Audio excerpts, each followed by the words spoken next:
Okay, I've got it as 9 a.m. on my side. I'm going to just show you where I'm sitting today, everyone. So if you're envious, that's your problem.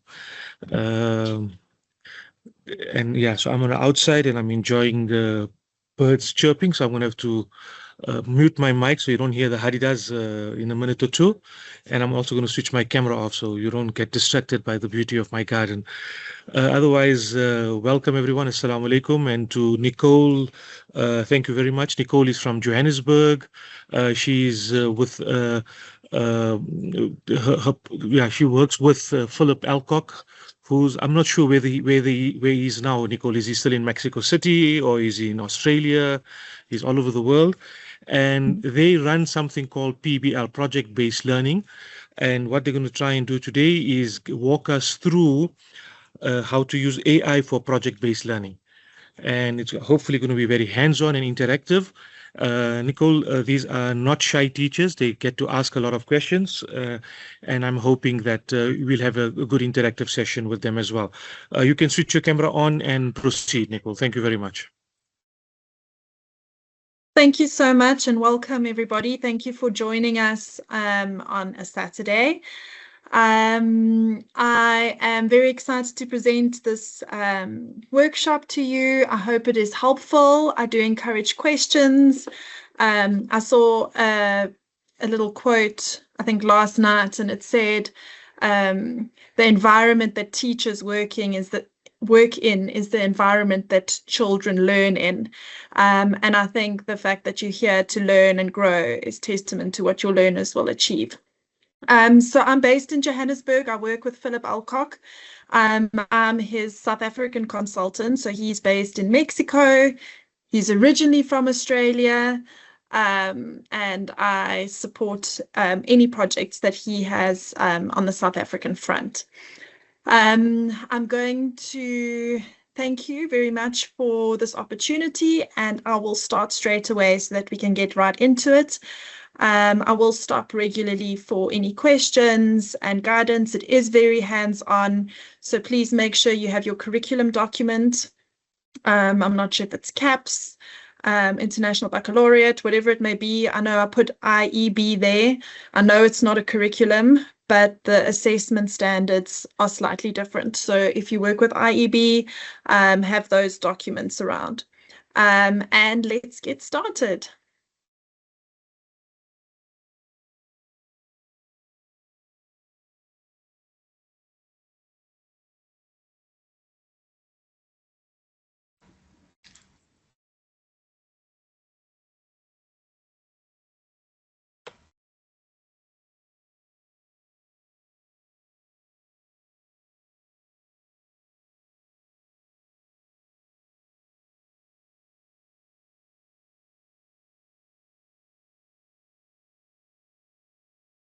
Hey, can I just ask somebody to confirm that you can see my screen?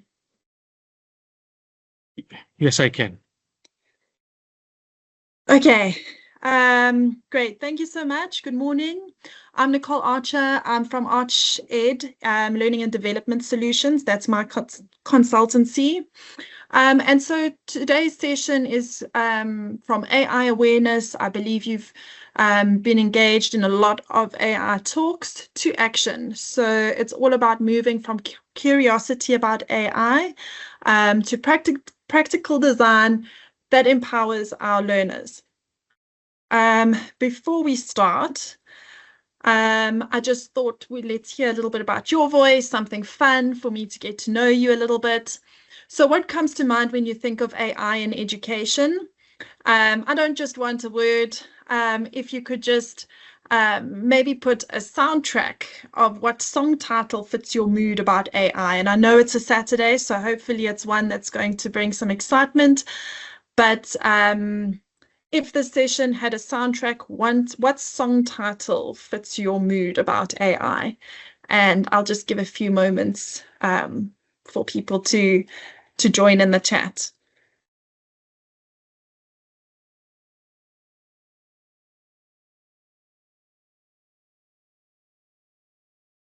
Building the future.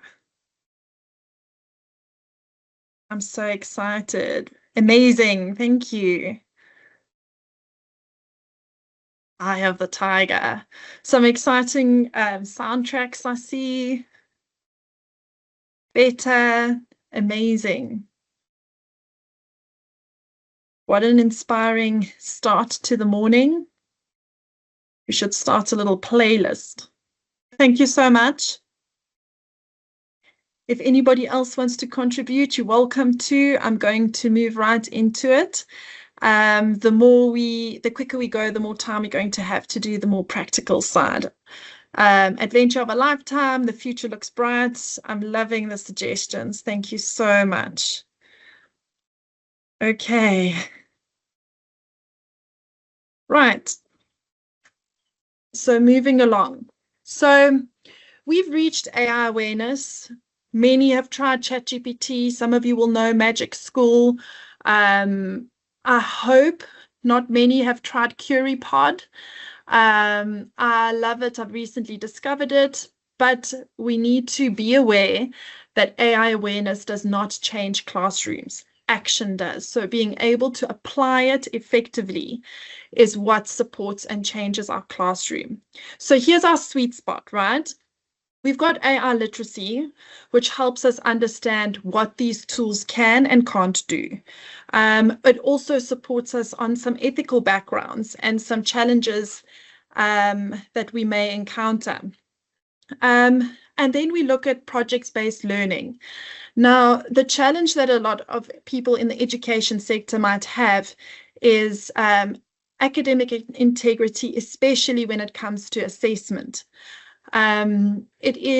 There is a big movement and study and people passionate about PBL like myself and Phil, who believe that if we use project-based learning, we give learners authentic, real-world purpose in being able to assess their learning. And this is because AI is integrated in their learning journey and they are masters of what's going to happen next. It's part of a process. It's not something that they can to assess at the end of a learning unit. So when we have AI literacy and project-based learning, and when they meet, we have speed in terms of preparation, and that speed will meet the depth in which children can learn. So I really love this line. AI gives us speed, while PBL gives that speed purpose. And that is the core of today. Now I'm going to stop here briefly and ask if there are any questions up to this point before we move on to explore a little bit more about project-based learning.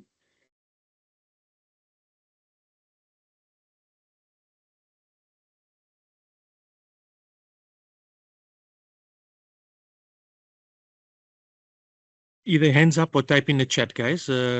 Let's move along. Any questions? Okay, looks like you're clear. Carry on. Amazing, thank you. So we're going to just start off with the difference between a traditional project that we know it and project-based learning. So project-based learning is a teaching method that engages students in learning through real-world meaningful projects. While traditional projects often have teacher-assigned topics, it's end-of-unit assessment, it's individual and often home-based work. I know that teachers say you're going to do it in class, but a lot of the preparation takes place at home. The focus is on the final product and not the journey in getting there. And the teacher is the sole audience. There might be an exhibition or it might be sent home, but the person that assesses this learning is the teacher. And this is traditionally known as project, and sometimes people are confused between traditional projects and project-based learning. So let's move on to project-based learning. So project-based learning is where students explore and respond to an engaging, complex question, problem, or challenge. So the main thing in project-based learning is the driving question, which is shaped by the students and not just handed to them. So in other words, it's not the children coming up with a question and giving them free will. The driving question is thought out by the teacher. We're going to look at that and how AI can support it. However, the children guide the process in coming to the answers. So by the end of the project, they should be able to respond to that question with their own thinking, their own thoughts in an authentic and real world implementable manner. So learning happens through the process of completing the project and not just the final outcome. It is collaborative, sustained inquiry, which is a key part of project-based learning, where students work together to research and find solutions. So there is no individual or parent sometimes support. So in other words, the focus is on the learning process. There is regular feedback, so we call these milestones generally, where there will be check-in points and opportunities for improvement. It's not a project at the end and that's the end of the final assessment. There is opportunity for iterations. I've said it again, so projects are designed to have authentic external audiences beyond just the teacher. Sometimes people want to do an internal podcast. Some schools have little podcast centers, or it might be to a general audience. It might be via YouTube, or it depends. So it doesn't have to only be to the teacher or the class. I think it's very dated, a poster in front of the class saying, "Good morning, boys and girls, and my teacher. Today I'm going to talk about pets." So there are formative checkpoints which are built throughout the project to monitor progress and make any adjustments as needed. So the teacher is involved, but not direct. We see the teacher as a facilitator of the learning process. You should be able to walk around with your hot cup of coffee and observe learning and support with a hot cup of coffee. Okay, let me move on a little bit further, and then I'll stop for a quick question break. So we're going to move on to what we call five core features of gold standard PBL. So this is basically a progressive framework. You can look at PBL Works website. This is what makes project-based learning what it is. And every good project-based project or learning process is required to have these different core standards or core features. So the first is a driving question. It is open-ended. It is complex. It frames the project and gives students a clear purpose. Why are they doing this? The second is inquiry and student voice. So students drive their own learning by researching, asking questions, making decisions. It's there. They take ownership of it. The third feature is an authentic product. So students create something meaningful that has real-world relevance and impact. I recently worked with a school and they did an incredible job, but the children were required to do everything instead of giving them choice and their authentic approach. Feedback and feed forward is the fourth core element. So students receive ongoing feedback to improve their work and reflect on their learning. So it's not just about the teacher giving feedback. It might be peer feedback, self-reflection. There might be checklists in place so that they can stay on track. And finally, we have the assessment, which is integrated throughout this project, and it measures the mastery of content and skills. So the idea behind PBL is it is a conceptual unit, but we are still assessing the content and skills that are required by our curriculum. I'll stop here quickly if there's any questions regarding this. I know I'm going a little bit quickly. I'll slow down a bit if I need to.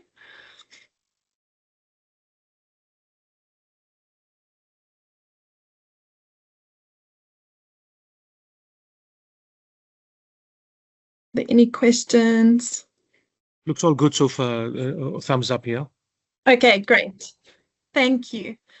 Right. So I'm going to just move on to why project-based learning works in South Africa's diverse curriculums landscape. Now, we are focusing on South Africa, but this is obviously a global thing. If we look at the US, their curricula varies state by state.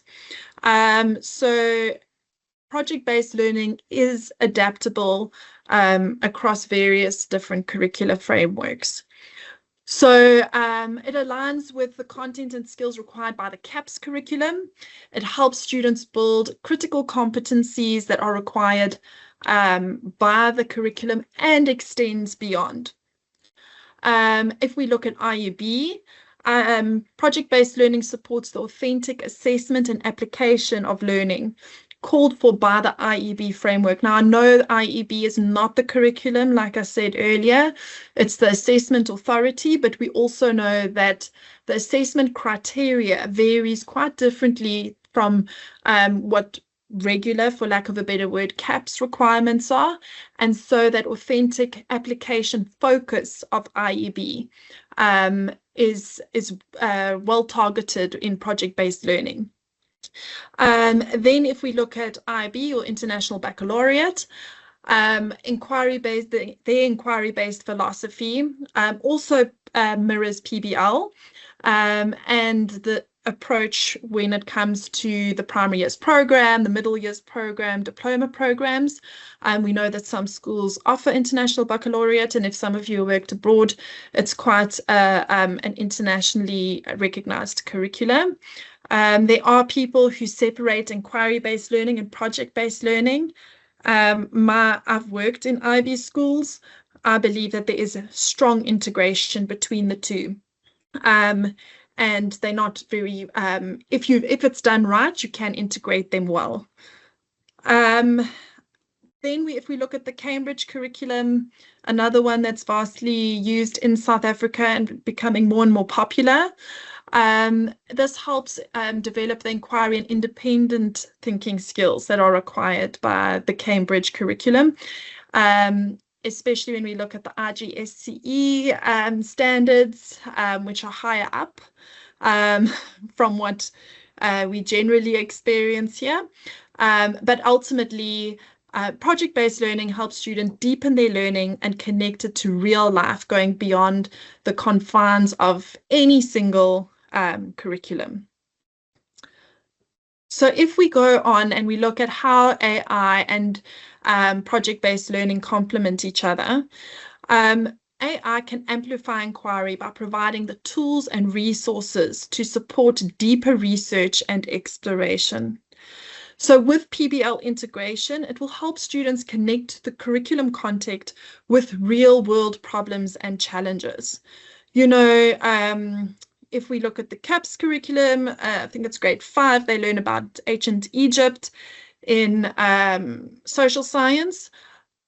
Children will say, why do I have to learn about this? What is the relevance of it? But if we change the thinking to ancient civilizations, it might bring context as to the importance of why ancient Egypt. If we look at the farming techniques, if we look at the archaeology, it just brings that relevance into it instead of just reading from a textbook and learning a bunch of information that, to be quite honest, they can find off of Google if they wanted to. So AI can remove barriers to learning because it personalizes the experience. It's open-ended question. It develops the understanding individual to the child, and it provides that just-in-time support. So right at the end, when you assess, only then do you find out the barriers or challenges. But if you're doing project-based learning throughout the process, you are able to address any challenges that you might identify as a teacher.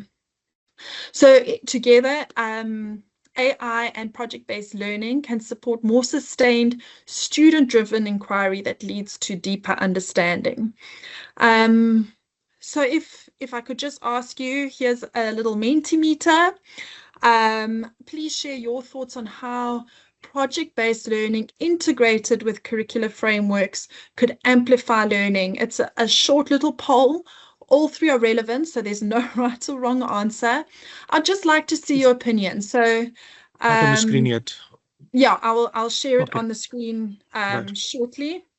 There's the link, there's the access code. I'll also share it on the big screen.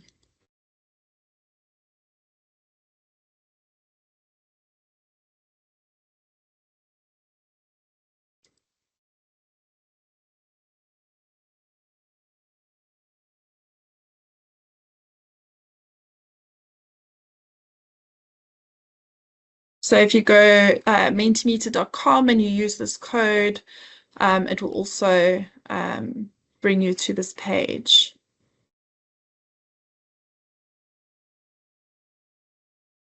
Thank you so much for contributing.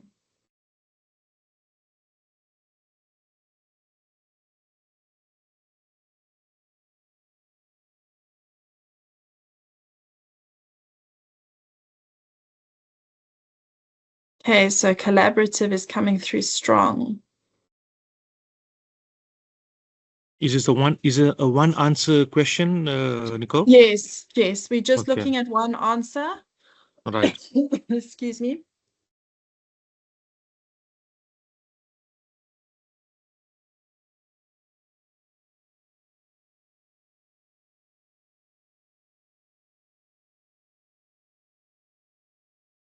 Okay, great. So we can see all three is how PBL can amplify learning. I'm really liking the fact that a lot of people see the collaborative value in this, but I am hoping that as we go along, we can see how human connection and authentic assessment also is supported by this approach. I'm going to end the presentation. Thank you so much. I can share these results with you. I just want to go back to the presentation. Thank you so much. Are there any questions?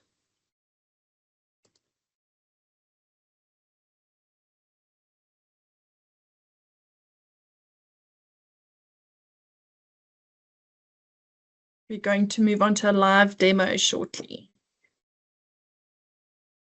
I got plenty of thumbs up, so I think you can proceed. I think you're a good teacher, Nicole. Oh, thank you so much. Okay, so I'm going to move on to a live demo. We all know that there's technological glitches.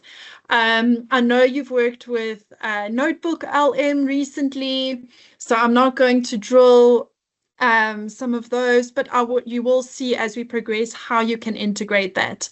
I know some of you are probably using Magic School.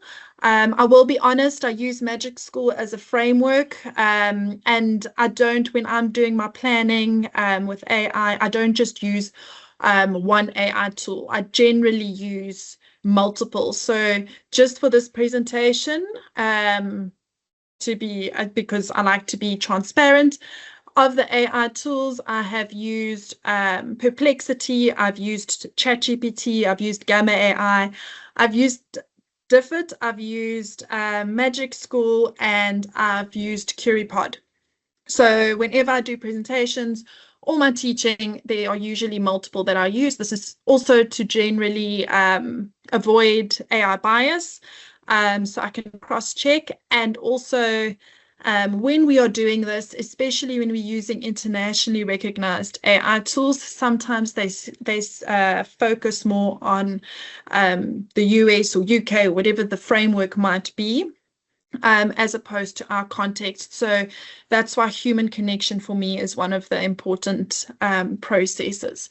So I'm going to go through this live demo. Hopefully technology is on my side. So for the live demo, we're going to look at this prompt. I've designed it from the CAPS curriculum. So if we go into the natural science, I'm not a natural science teacher. I've never taught natural science, so I decided to do something with natural science so that I'm not biased. And I had a look at the curriculum in term 2. They learn about water pollution and the importance of wetlands and so on and so forth, and fertilizers and all sorts of things. So I thought, well, let's have a look at water scarcity, because this can be implemented throughout. So, and then I will touch a little bit on some social science and the integration thereof. So if we go into this, what we'll do is you'll copy this. I think I put it in the handout, but I can always put it in the chat when you do the live demo. So the prompt I'm using is to design a grade 6 PBL project on water scarcity in South Africa. The context to me is very important. So I do especially highlight this. If you are based in Mpumalanga, for example, you could even be more specific, because then when it comes to this, you might look at some things like what's happened in Hammanskraal, or if we look in Durban, maybe it's some things that have taken place in Durban, like the floods that we recently had a few years back. So I would even be more specific. If I were you, it just makes it more real for the children. Okay, I also wanted to include a driving question, key curriculum connections for CAPS, natural sciences. I want 3 milestones, so those are 3 checkpoints, and an authentic final product. The project should run for 4 weeks. Okay, so that's my requirement. So I'm going to copy that. I'm going to go into Magic School AI. Okay, I'm already here. You can at least see I tested. I did my testing. So Magic School AI, I just want to confirm you can see my screen in Magic School.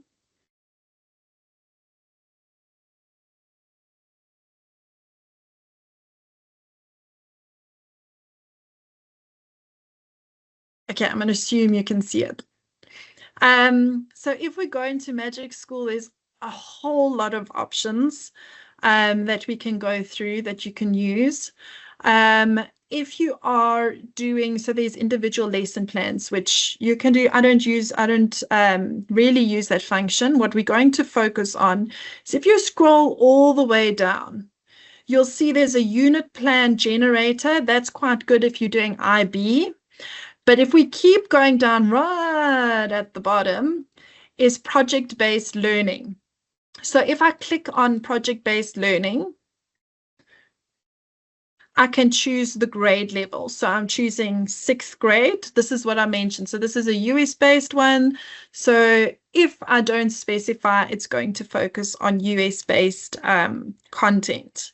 I'll copy my prompt in there.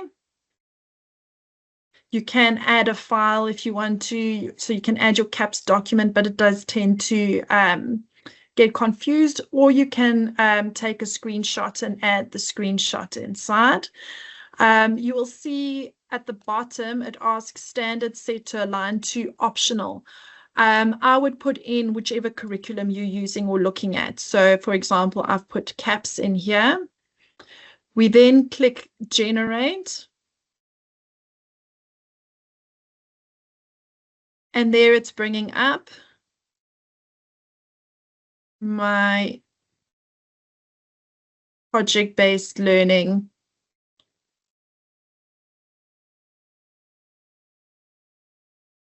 Okay, it's also told me there's an error, but it's fine. It's all come up.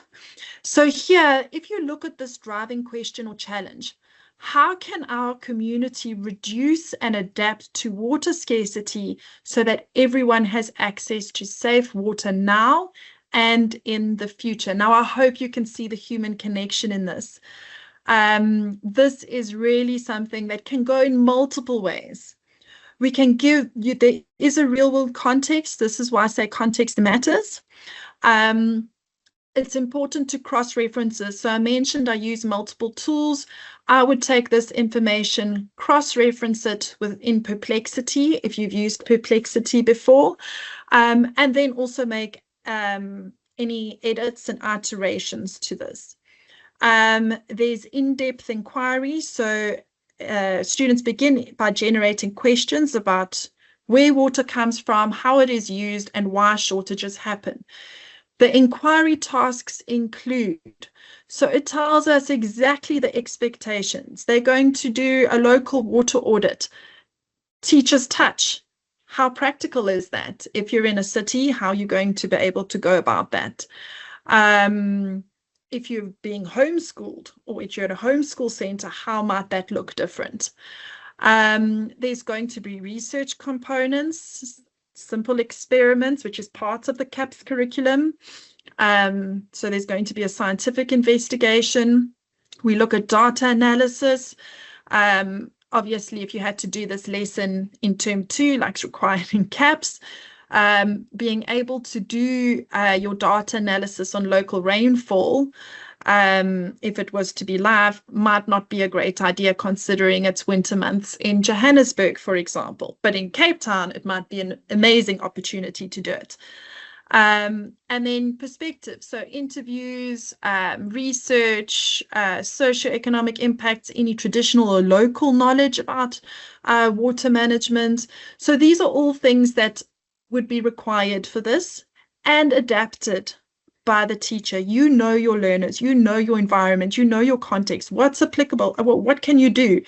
What science experiments can you do if you don't have certain equipment? But this is the important part, which I would like to share, is the student voice and choice. So the students choose how they want to present their knowledge, their learning, their findings. It's not open-ended. There are guidance. So if, for instance, you want them to do an oral presentation, they don't have to do a speech. They could do a webinar, they could do a video recording. It might be an interview with somebody. It might not be one person on their own, or they might want to do it on their own. It can vary depending on what you want to do. But if we have a look here, the stakeholder audience for their final product would be a school council. We don't call it a school council. So there again, teacher touch, parents, a local clinic, municipal ward council, there might be a civic group. Maybe there's a connection that somebody might have with Rand Water or one of the water boards or eco-friendly organizations. Then they get to choose which aspect of water scarcity they would like to focus on. So they can choose, and this is all decided by the teacher. So you don't have to follow this. You could say, look, we've done enough on low-cost filtration. We've focused on that in class. We don't need them to present that. Or they've done it in grade 4. They don't need to do it again. Let's focus on these areas. Then the format, how it is going to take place. They could do a multimedia presentation. It could be a prototype, a pamphlet, a community workshop, a documentary. They might want to give some flyers out to other schools in the area. So teachers provide a menu of evidence-based options and criteria. Now, with this, you need to be very careful on the rubric or how you're going to assess it. It needs to be fair. It needs to be equitable. So this is where you would make certain iterations so that your final assessment is consistent, regardless of the options that you give the children to choose. There must be reflection opportunities. So these should be occur weekly or at milestones. I prefer it at milestones. It gives children a chance to look, check their own work, reflect, and there is an expectation. They know when they get to a certain point, there is going to be feedback. I like to set that expectation for the children. Again, a teacher touch, so you can choose what works best for you. And here's this peer reflection. Hi, Nicole. Sorry. Yes. Hi, Nicole. Sorry about this. Yes. I can see your screen, but somebody on WhatsApp posted that they can't. Can I just get 2 or 3 people with a thumbs up that everything's clear and they can hear you? Just 2 or 3 to say everything's okay? Okay. Sorry. Carry on. It must be just their problem. Carry on. Oh, I see shame. Adila. Okay. Yeah. There's a hand up here. Adila, come through. MH, come through. Unmute and come through.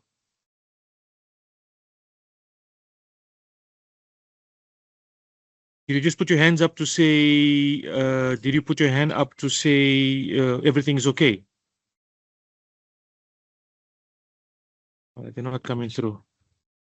Okay, let's just assume that it's okay then. Nicole, sorry about that. Carry on. No problem. So these are just various options. Critique and revision. So there should be regular critique sessions at the end of milestone 1 and 2. We've discussed that. They can share with their peers or with community. It could be even with family members, giving them feedback. There's just various different, I'm not going to go through everything. It's going to take too long. This is the public product that they would like to choose from. So a school-wide water saving plan, a prototype low-cost rainwater harvesting system, a communication education campaign, community education campaign, a public presentation or workshop for parents and community leaders. So those are the options that they can have. In terms of collaboration, these are the group complements that you will look at. There would be cross-team peer review sessions. There might be partnerships that you might want to look at, and give the children ownership of that. It doesn't have to be the teacher constantly looking for these connections. Children might very well have those connections. I learned the other day that one of the learners that I teach as well, one of the learners I teach, dad works high up in Rand Water. And I was, if I just asked the children, I would have had that insight and maybe a connection. So we need to give children some ownership. And then it's important for clear norms and team contracts. So we need to set expectations for communication, deadlines, and equitable contributions. What are we going to do with somebody who does all the work and the rest who don't? Not necessarily because they don't want to contribute, but because we have a really strong character there. So how are we going to go about that? It's usually assigning various tasks to various group members. It then also gives us teacher evaluation. Right, one thing we haven't seen here is, how any assessment rubrics or anything that are required. These are iterations we can make. It's pulling up an error here. I think I've been on it for too long, but that's something that you could then create here, or you could copy this. There's a copy sign there, copy the entire thing, put it into another platform, and then create a rubric from that. So there's Magic School. That's what I received, my entire project. This should take 4 weeks. It hasn't indicated how the 4 weeks are structured. I'm now going to do something similar, and I'm going to put the same prompt into Diffit. Let me just remove this bar here because I can't. There we go. So it is free for a few weeks, and then there's a pricing plan. But you will always get the information that you need right in the beginning. So if we have a look here, you'll see I've tested it. I've put it on. Can I just have somebody confirm that you can see Diffit at the moment? Yes, I can. Okay, so if we look at Diffit, you can send invites to other teachers and get free content or discounts. But if I go and I copy the same prompt into Diffit, I just want to change the grade level to 6th grade here. So just make sure you've double checked everything. You can align it to different skills and standards, but you will see it doesn't really give us South African standards, and you need certain plans in order to get various, so you can do depth of knowledge, to get various different curriculum standards. If, for example, literacy skills, I need the premium program. I don't have that. So I'm going to generate these sources with the prompt that I've used. You can see it's given a tip. Be as specific as possible. It's going to pull through. and it will give you a reading summary. So this could then provide some resources for the children, right? So here, water problems in South Africa. These are things to check. It has put in kilometers, but before it had it in miles. So I'm glad it learned from our previous prompt. It's got a small short summary. It then also gives important vocabulary that the children can use. There are some multiple choice questions. These would be self-assessment things that you do. It wouldn't be a test. There are short questions, again, self-assessment, peer assessment that can work together with this. But here is where the magic happens. So there's think, pair, share activities. It's also got claims, evidence, and reasoning activities. So what are some long-term solutions mentioned in the passage that South Africa is considering to address its water problems? So if you're bringing other learning areas in, this is a great activity to use. And you can see I used exactly the same prompt, just a different tool that brought up different information for me. You can change activities here. You can modify the reading. So if you click here, you can remove information, include more details. So here you could say you want the article to rather, this one's based on Cape Town, you would like it to rather be based in Durban.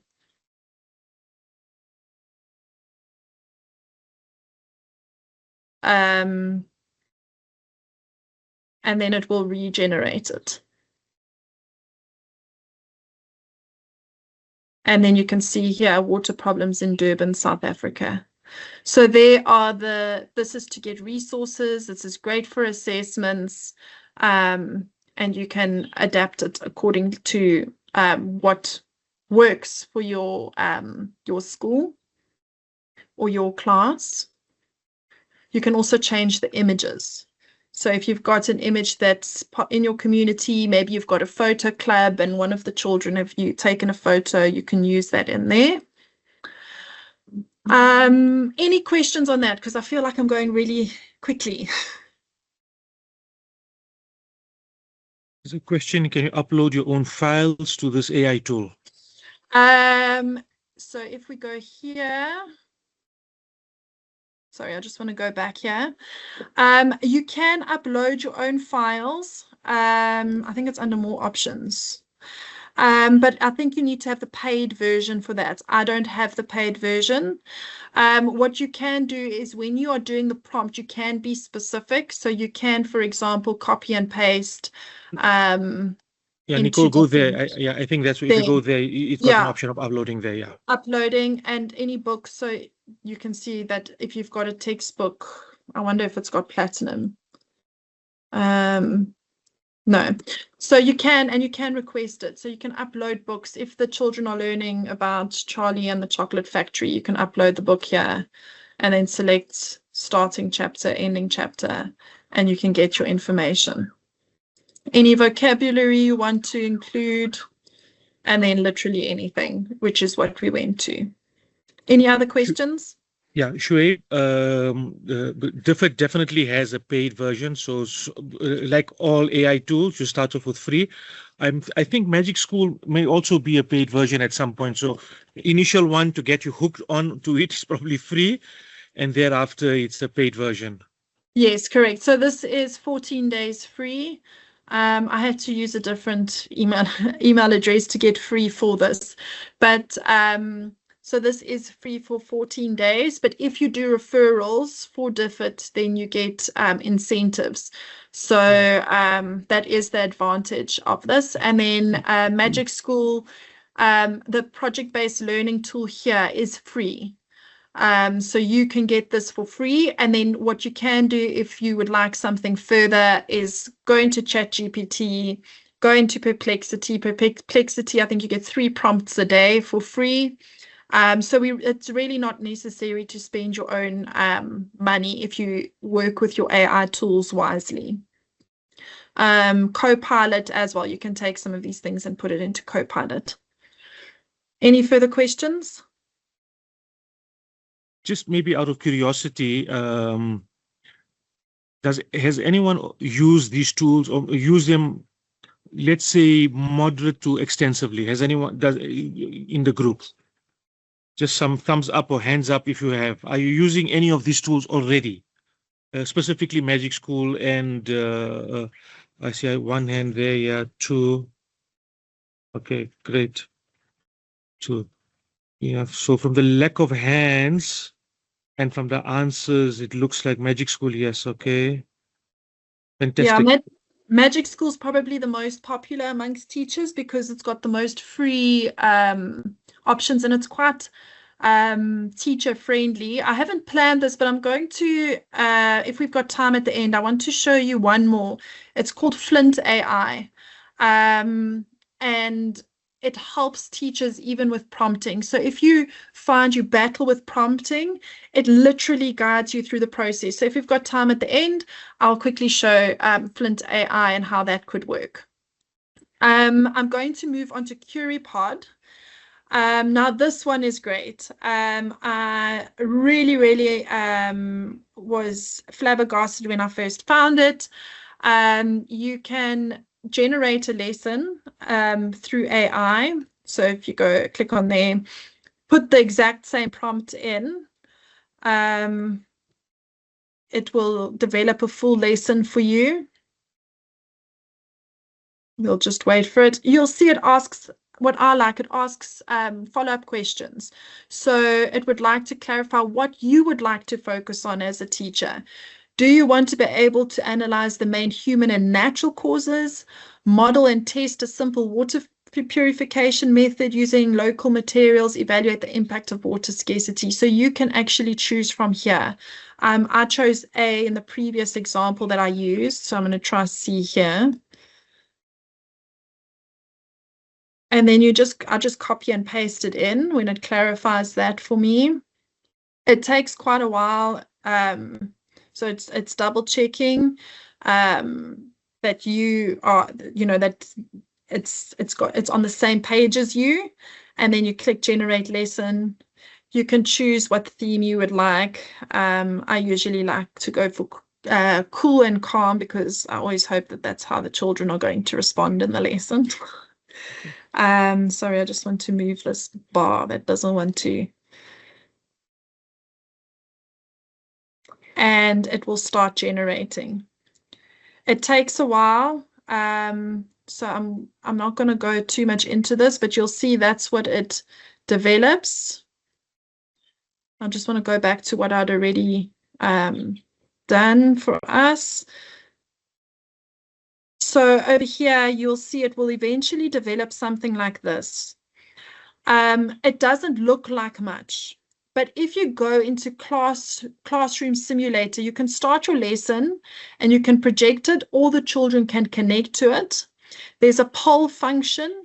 You can edit any activities, and you will see that if I go to Classroom Simulator, I'm not sure if you'll be able to see this. I hope you can. Children enter the PIN similar to, it's making a noise now. Menti, yeah. So it's similar to Kahoot. And then you'd enter the PIN. So there would be your PIN. That would be on the classroom screen. This would be on the student screen on the iPad or their device if they have one. And so I would enter it in here. And then I say join. So now I'm playing as the student. This is the classroom demo. Then you can say start. And it will take you through it. There's a little timer there. So your town dam is almost empty. Each family gets 2 buckets a day. You can carry only one today. Which bucket do you fetch first? So you can see how open-ended it is. Is it a bucket for bathing and flushing the toilet or a bucket for drinking and cooking? Get the children hooked. They've got a minute to respond. It's going to ask me to put my real name in. I'm not going to go through everything, but this is really something great that you can play with. It can be an entire learning journey within your classroom, and you can stop at various points. I'm just going to go through it. So there's that. It then gives the objective of the lesson. You can then start why water runs out. There's different reasons why. Local evidence. We've got Western Cape, Gauteng, Limpopo.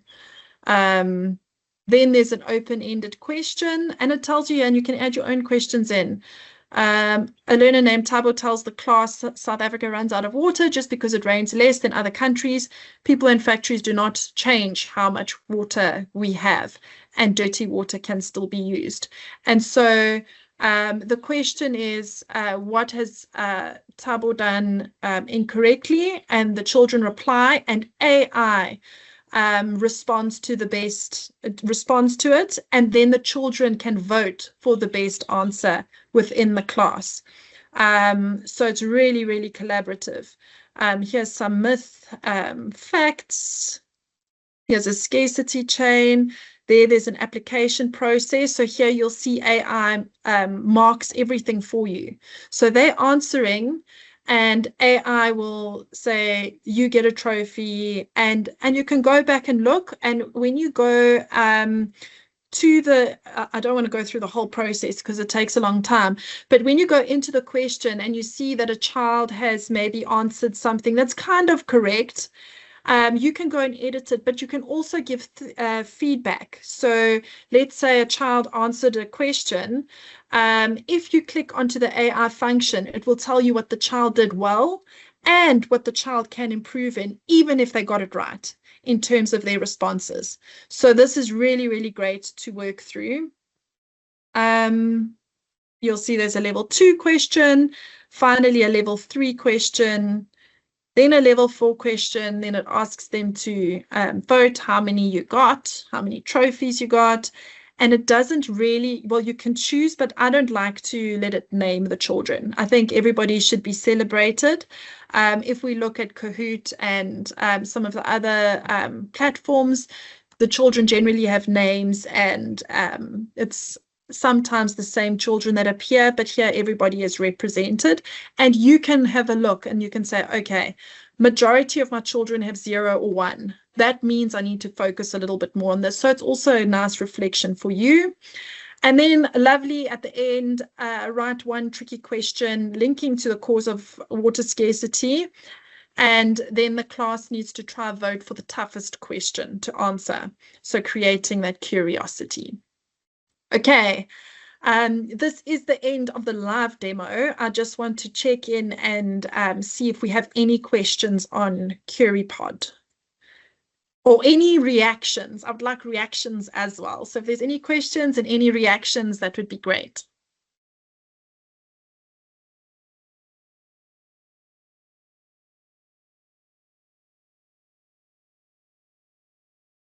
Lovely.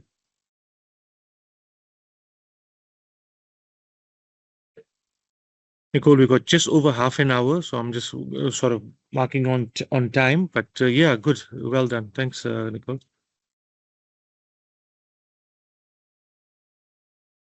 Are we good to go on? All we got to go on. Yes, carry on.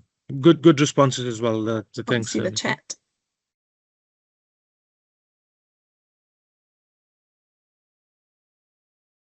Nicole, so in the workshop 2 days ago, webinar 2 days ago, I was suggesting to the same teachers that maybe. So with QueryPod, if I'm not mistaken, I see your question there. Thank you. With QueryPod, if I'm not mistaken, I think it's you have a certain amount per week, and it's a number of reactions. I must actually double check that. I have never paid for QueryPod. And this is what I've been generating. So it's likely when you add in your own, I've even added in my own PowerPoint presentations, which it's brought to life, your old PowerPoint presentations, which it's made interactive. I will double check that when we do our design session, and then I'll get back to you. Okay, we're moving on. So I'd just like to take a moment. I'm just going to give everybody, it's been a lot of information. And I hope I've demonstrated what AI can do, but also what has needed a teacher's touch. Why why teachers are so important in this AI and education space. So I'm going to give everybody just a moment to think. You don't have to respond in the chat. I think it's just an opportunity when we have a fear of possibly leaving our jobs, just seeing how important our place, especially as teachers, is in AI and education. So I'll just give us a moment or two to pause and think about this.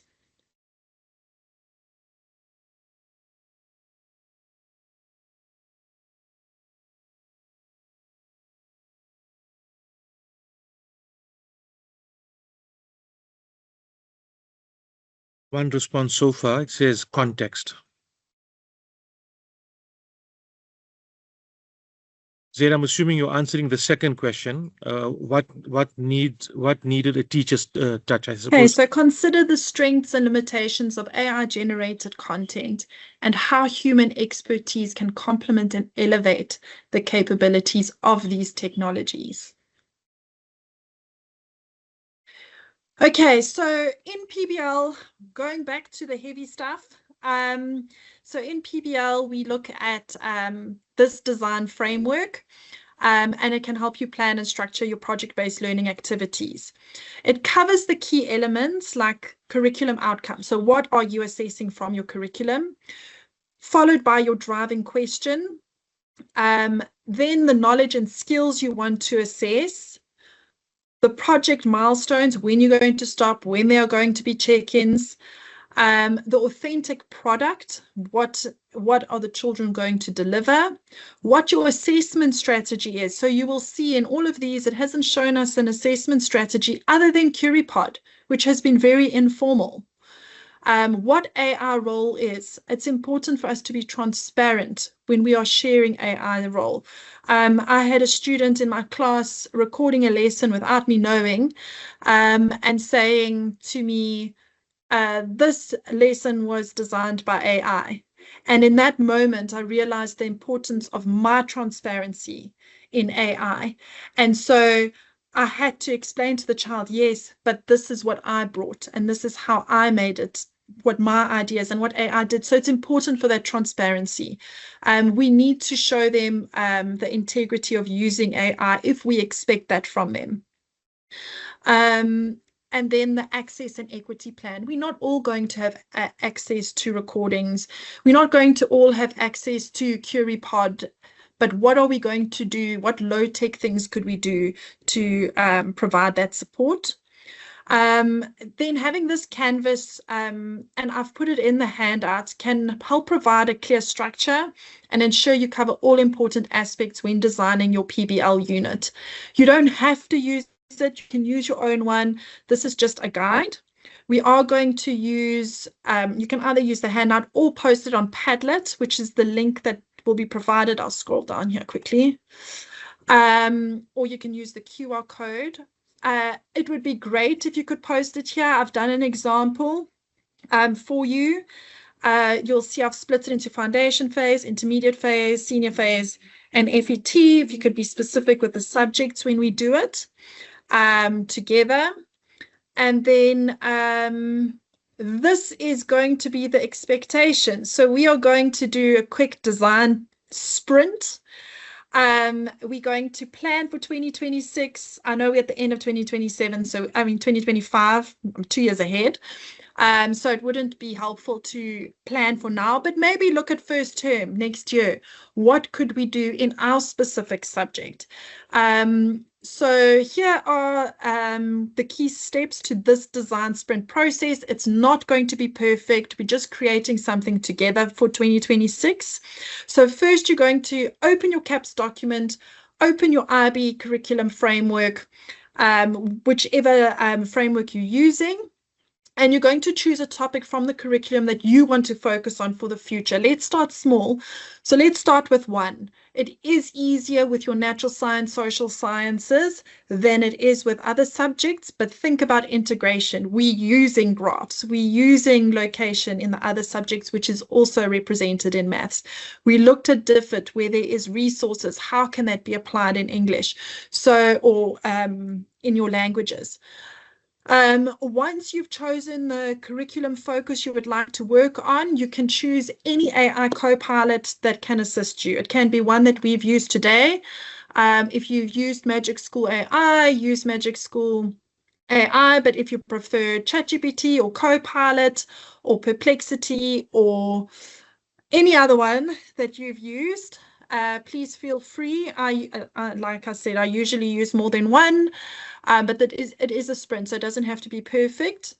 You will then craft your driving question to guide your work. So what is the process going to be? This is where you can make any iterations and put your human element in.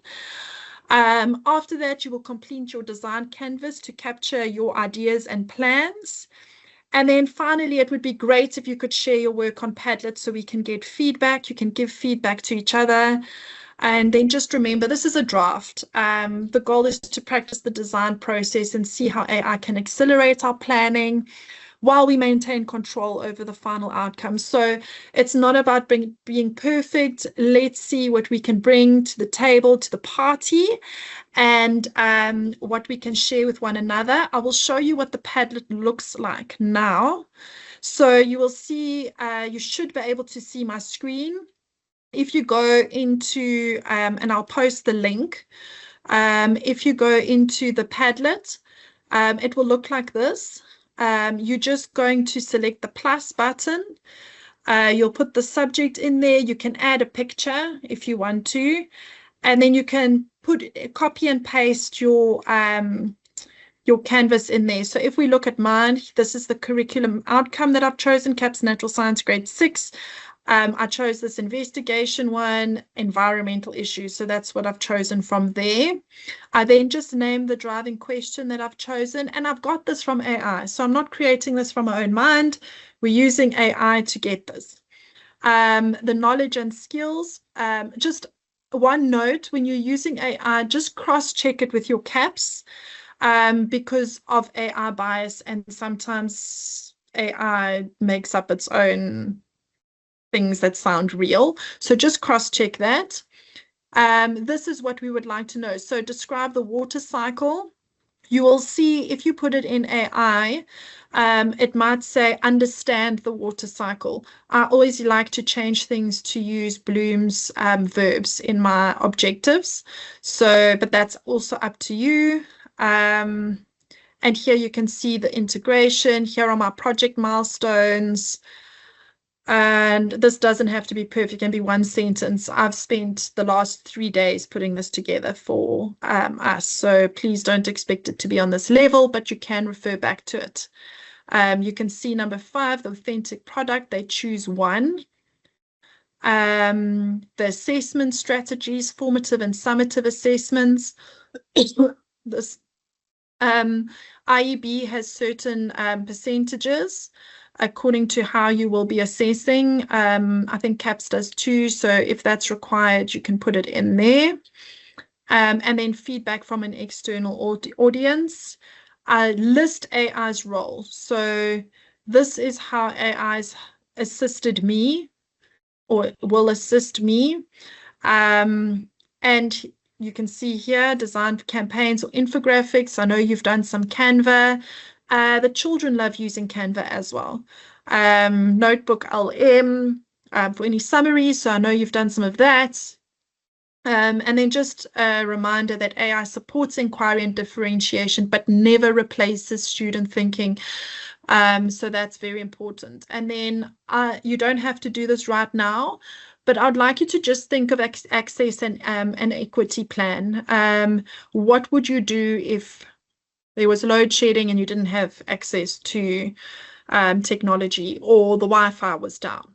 Are you going to abandon your entire lesson? So just some access issues. What about the child who can't afford the device, or the amount of times I've heard that one's broken? So to just think about that. So I'm going to share this. I'll share the link in the chat now as well.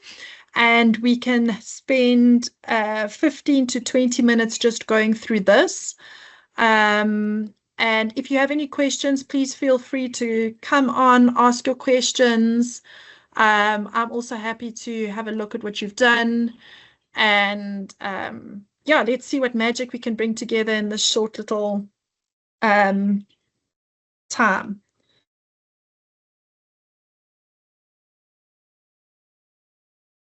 Oh dear, it's not letting me comment. Try again. I think I need to stop sharing.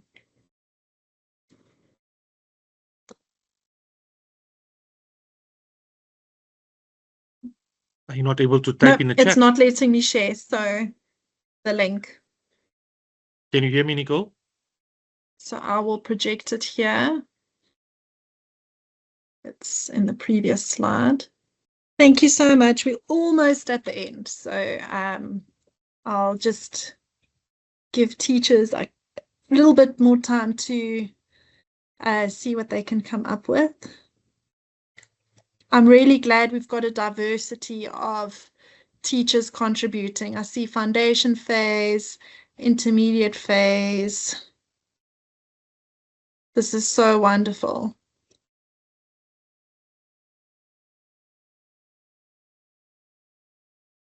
I think in terms of feedback, you can see if you had to do something like this in your class, this could be over 4 weeks and you can really check in. You can comment, the children can comment on each other. You can disable it because with the older children, they tend to, based on experience, write silly things sometimes to their friends. But it is great for peer feedback. It's great for teacher feedback, even if it's just a reaction that you've seen it, that you've noted it. So this Padlet is also great. I think the premium or the paid version is 100 Rand a month. And I stopped my Twinkle account and replaced it with this. So I use it all the time with the kids in class. I did have a look at CurryPod with regards to the question on free versus paid. So basically, the free version has all the tools. It transforms existing slides, so there's no limitations in that sense. But if you pay for it, which is $19 a month, which to me is a little bit too much, but it has everything that the free version has. There's, however, more powerful AI features, such as AI feedback, lesson generations, and translations. You have more access to standards and curriculum alignment, but you can adjust your prompt if you use other platforms. It can customize AI feedback using your own rubrics. So you can put your own rubrics in, and it can generate student reports, including glow and grow summaries that highlight strengths and areas for improvement. So in order to just have interactive lessons, the free version is all you need. It's all I've ever used.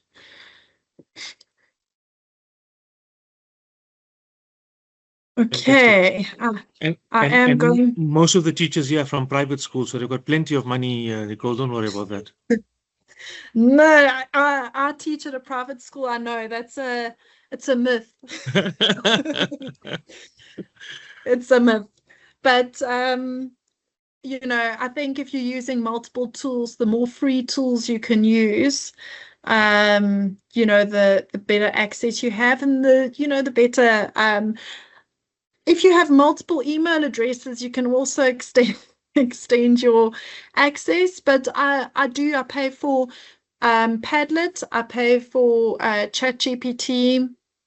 I have a paid version for Gamma AI, which creates incredible presentations. It would be great for your FET senior phase. You can condense and maximize Gamma AI.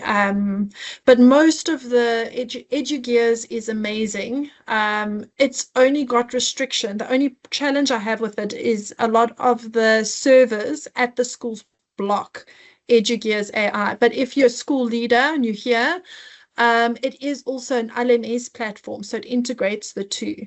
So if you're looking at making an investment sometime in a new LMS combined AI tool, EduGears is great, and I can share the link in the chats with you. But I know a lot of school servers sort of block it. I'm not sure why. There's must be a reason.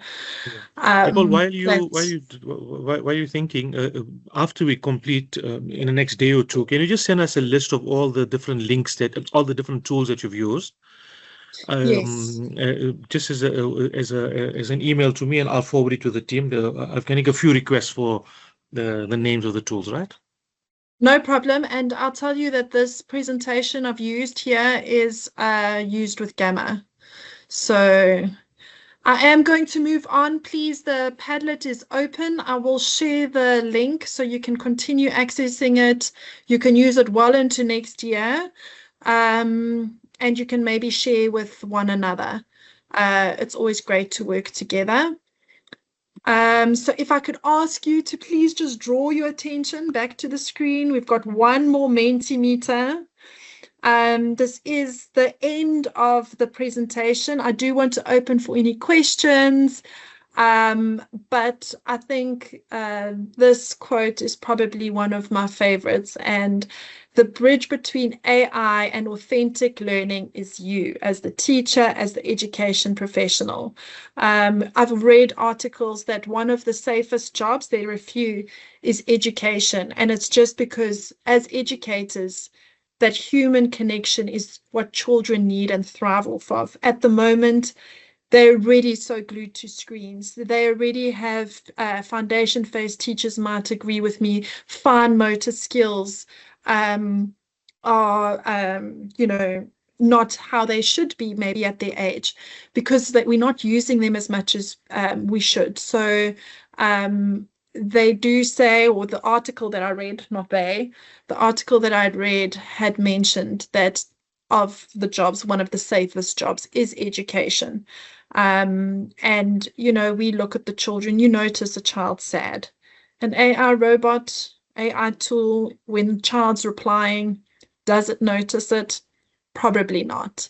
I had an assignment, an assessment submitted, and it was copied and pasted straight from ChatGPT.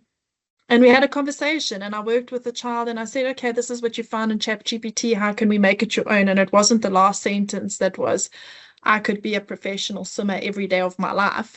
But we sat and we had the chat, and we were able to together amend the assignment, and it really didn't take long. So if I could just ask you to go on to Mentimeter, if you could please just review. This is really, I'm not going to see your names, but I'd love your feedback. It would improve any future workshops going forward. I will share the correct one shortly. Mentimeter is also great, but you only have 50 participants. So I already had 40 people participate so far. So I'm not sure how many more, but the free version allows you 50 participants a month. So if you can get your schools on board to pay for this, it's really, really great. So if I could just ask you to please rate. If you can't, if you could just send a message, you don't have to send it in the chat. But I'd like to hear your feedback. Nicole, in my closing register, we do a very simple survey there as well, but let people fill in your Mentimeter anyway, and I'll give you the Thank you feedback. so much. Yeah, the feedback that they give me, I'll pass on to you as well. Thank you so much. I appreciate it. I really appreciate the feedback that I'm seeing here. So thank you so much.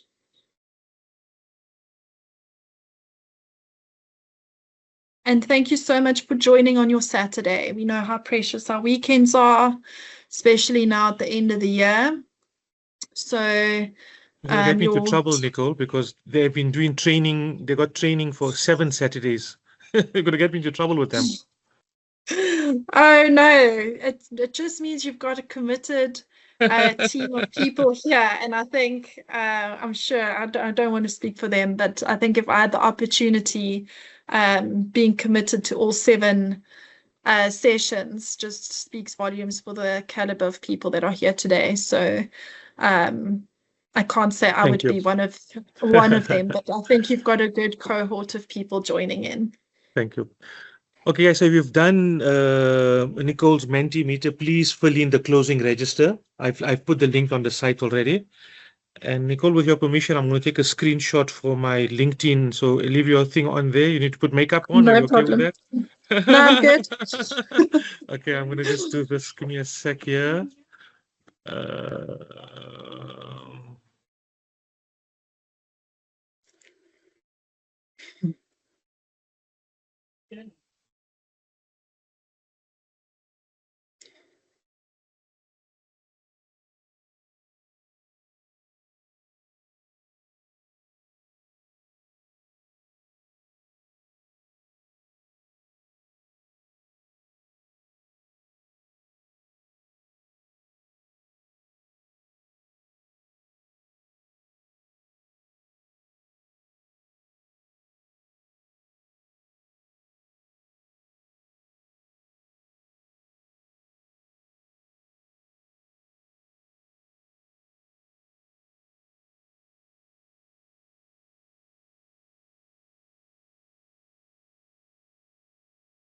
Your WhatsApp, Nicole.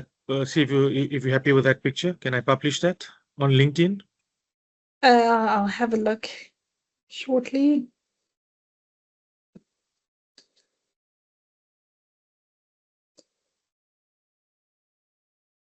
That's perfectly fine. Thank you. Thank you.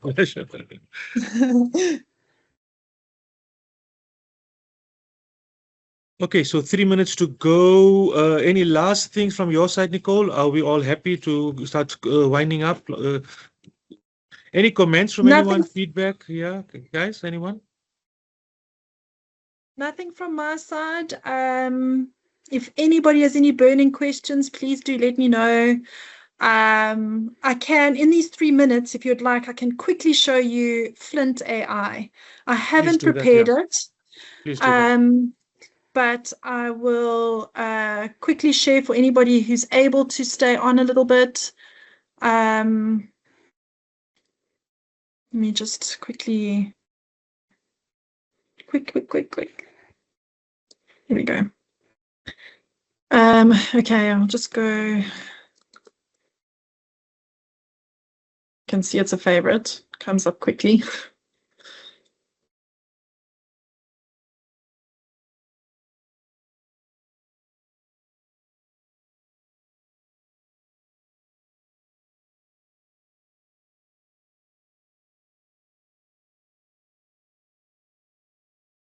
It's with my other account.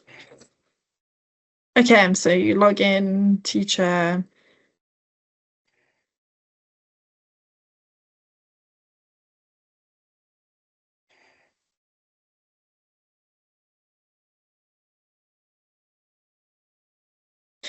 So if we go here into Flint AI, you will see that it's got different. You're not sharing. You're not sharing your screen. Sorry, you're not sharing your screen. I'm still seeing the Mentimeter. Mentimeter.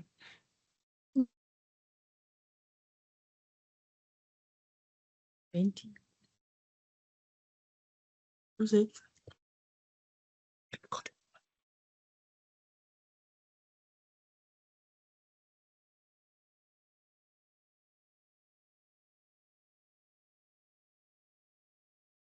Are you frozen, Nicole?